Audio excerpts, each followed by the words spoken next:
All right, so here's the bent metal windshield that I've modified. You can see the hinge up at the top.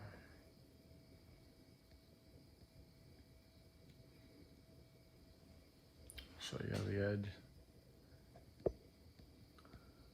So I've got the hinge sitting between the two pieces of angle aluminum, which I used for basically adding some cross-car strength.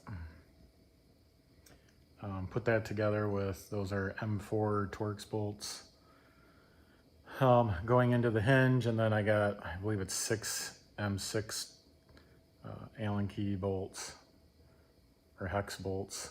The only reason they're hex is because I didn't find the site that I ordered the 4mm from prior to. They are stainless, black stainless, so that way it don't rust and matches the rest of the machine. You can see down between the window and the frame are the roll cage, the two fasteners that hold the lower bracket in. Those are, one of the holes down there is from the original mount when it was bolted in from Bent Metal. The other two was initial attempt at a bracket for the lower portion of the actuator.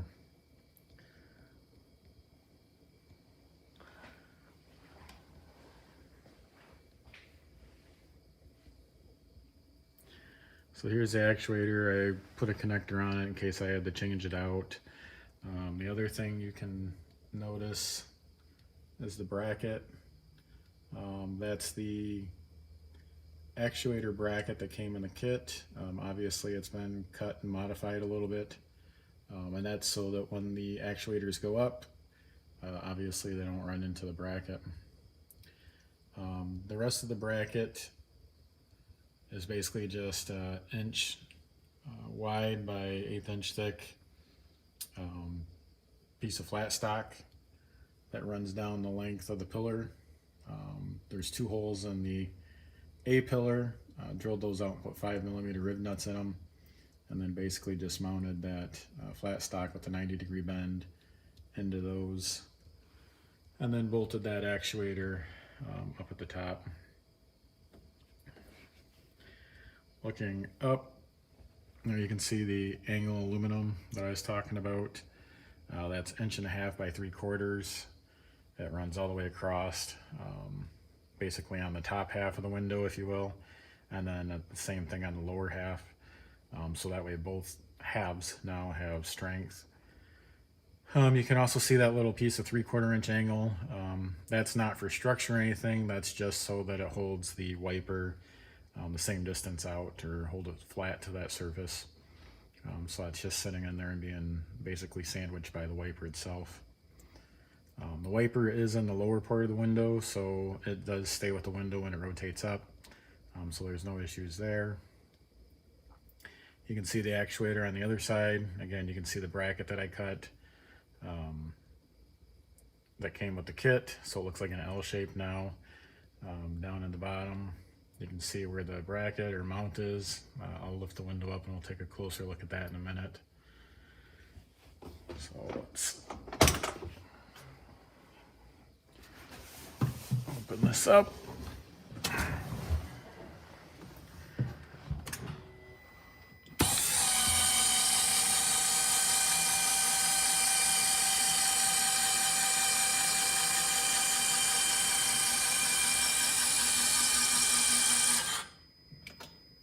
So there's what it looks like extended. Again, you can see why I had to cut that bracket, so that way the actuator actually did not run into it. The bracket out at the end, I'll throw a sketch or a 3D representation of that bracket. It's only got one side on it at the moment. I do need to pull it back off and weld another tab on it such that you can run the pin all the way through, so the pin's only connected to that one side at the moment, and that's the same on both sides of the window. The other thing I did is I moved the knob, let's see if you can see it a little bit better, right there from the center of the windshield, which used to be right there, over to the edge. That's just because I have the tablet mount, and obviously it's pretty hard to reach around the tablet mount to get to those where they originally put from Bent Metal. Let's jump up and go look at the brackets. I'll go from there.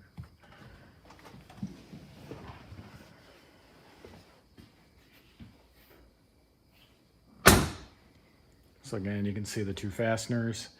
I didn't exactly get those level inside of the bent metal frame.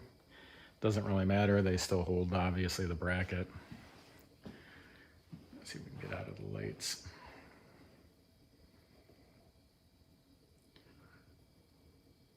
So the bracket runs all the way from this bottom edge right here, obviously all the way up to there. So I did bend, that's an 1/8 inch thick, not flat stock, 1/8 inch thick piece of steel. I had access to a metal brake, so I went ahead and put like a 3/4 inch bend in it, kind of making it, for example, like angle iron, if you will. So that adds a lot of the strength, and then ended up cutting the rest of it out with a die grinder to give me the flat portion right here. And then obviously bending that and drilling the hole in it for the end of the actuator. The other side's exactly identical, obviously just symmetrically opposite. Here's the flat piece of stock I was talking about. Again, it just runs up and then has a 90-degree bend, and that original actuator bracket's just bolted to it.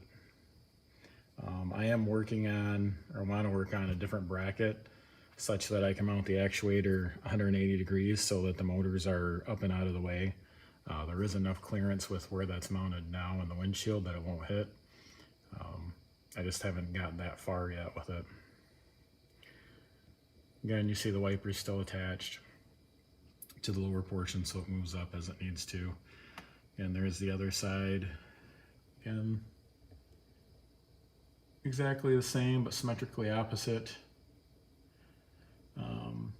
The other thing I did with regards to the windshield is I actually moved my window squirter or washer nozzle to the bottom corner. So that sprays up on the windshield really good from there, covers the whole thing. I thought about mounting two, one on each side. Right now I don't really need it. It's kind of neat because you're able to run obviously the hose down the length and kind of keep that hidden up in there.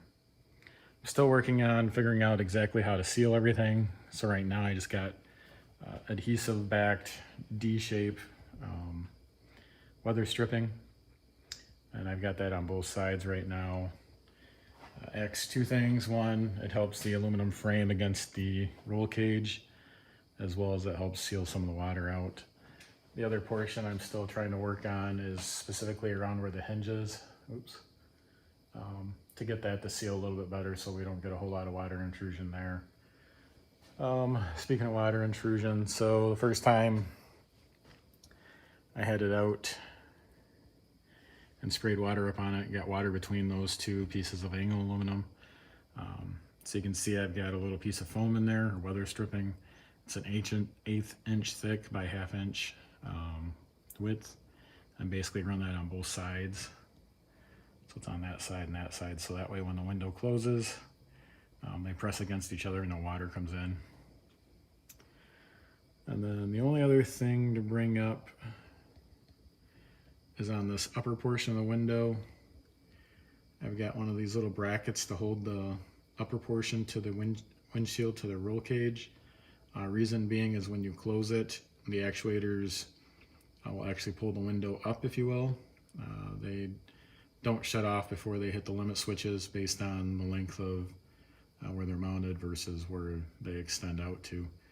So that just holds the upper half of the window from lifting up, and hence the lower half obviously lifting up with it. So really that's everything I've done to this point as far as the windshield goes. Been out with it once. It did fairly well. There's still a little bit of movement. Obviously you've got a glass windshield that's got quite a bit of weight sitting, 2.5, 3 feet out. So going over washboard bumps and stuff, it does vibrate. or shake a little bit.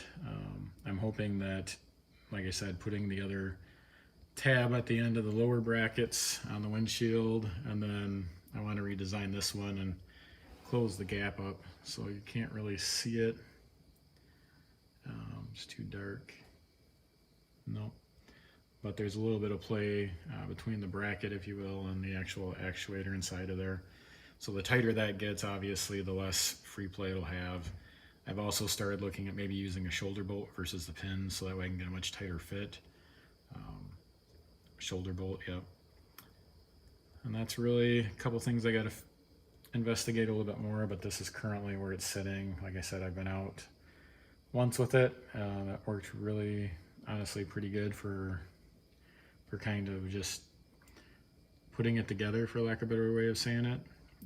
I know I've been working on this probably for 2 to 3 weeks, but you cut a $600 windshield or whatever it is apart, and you kind of want to make sure that you get a pretty good idea that it's going to work. So I went into the project kind of expecting not to have a windshield after this was done. Figured worst case scenario. But right now, like I said, I think it's turned out really, really well. All right, let's go back in. We'll close it. They're not the fastest actuators, but again, they're not the slowest. They are a little bit noisy, but not unbearable. And it works pretty good. So to close it,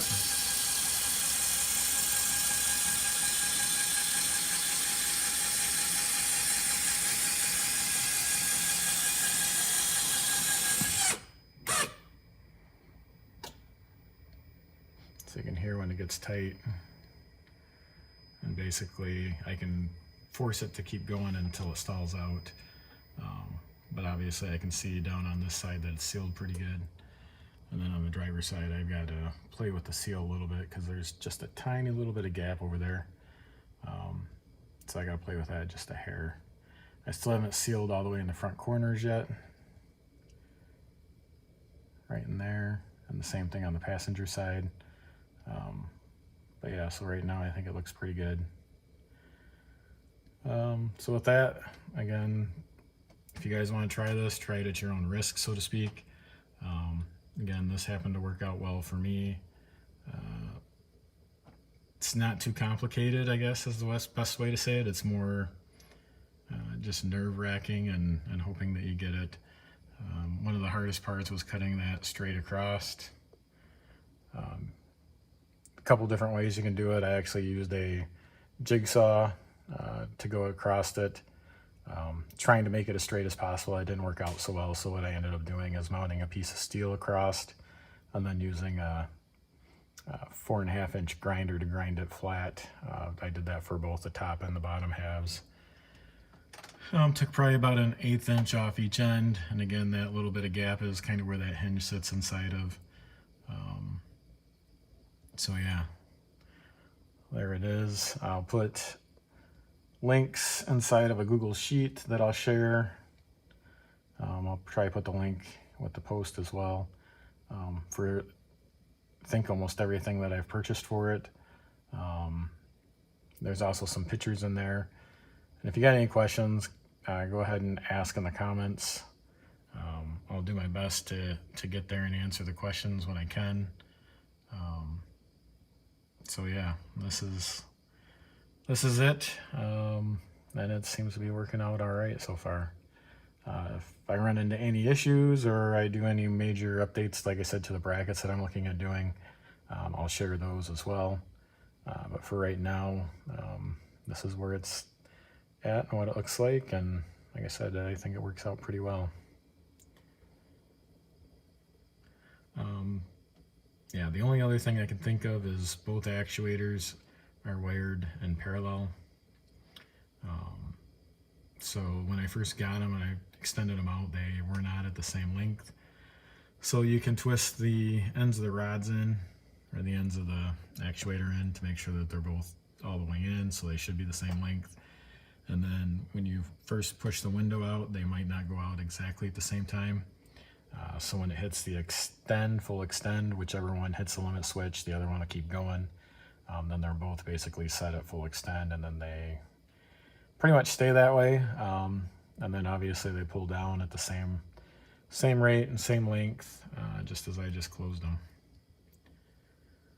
All right, so I think I'm kind of rambling on a little bit, so I think it's probably time to go ahead and end the video. Like I said, if there's any questions, go ahead and put them in the comments, and I'll try answering them the best I can. And good luck if you guys decide to do this.